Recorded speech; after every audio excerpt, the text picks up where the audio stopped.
Good afternoon. I'm Karen Drew. First at 4, we are talking about a wake-up call for parents when it comes to our kids being exposed to pornography.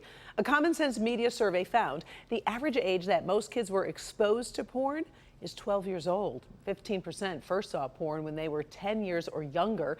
More than half reported seeing adult content accidentally while clicking on links they didn't realize would lead to porn.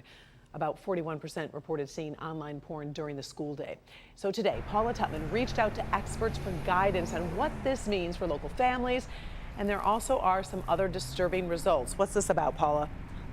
Yeah, hi Karen. So, this is really a sensitive topic. And so I spent a good part of the day talking to different experts actually on and off camera. And what was really interesting is the fact that this is such a sensitive topic is actually part of the problem for parents.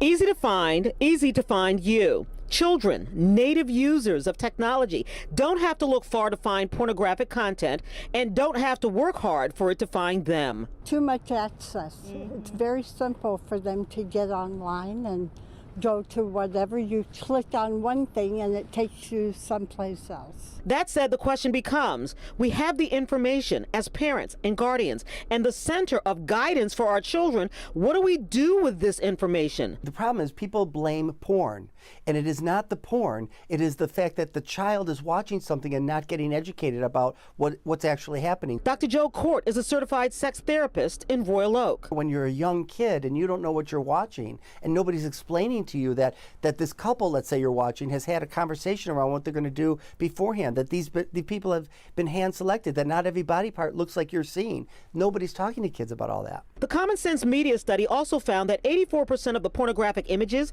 being viewed by children depict acts of violence, rape, choking someone in pain. And that is dangerous, particularly when children can't contextualize what they are seeing while also forming their own sexual identities. And so now the girl thinks this is what boys want, this is what men are going to want, and boys are thinking this is what women want. Pornography is bad, especially for children, because it's not real.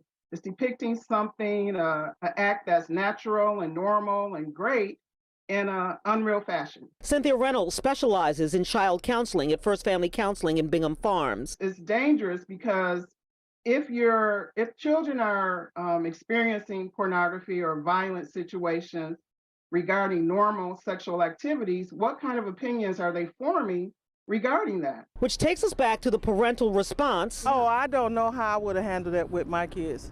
Because, kids is always like 3 steps ahead of you. Or more critically, the parental lack of response. They should be looking through their children's phones. I always believe in that.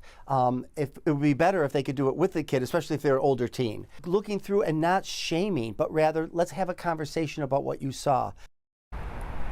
Yeah, I thought those two parents, Brenda and Yolanda, really summed it up when they said, and both of them said, listen, it's out there, it's not going anywhere. And the experts absolutely agree, Karen.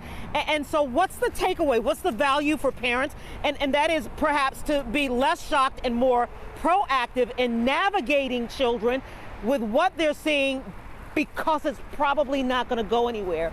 They can access it, and it can access them, Karen. Being proactive, as you said, Paula, so important. Appreciate the report.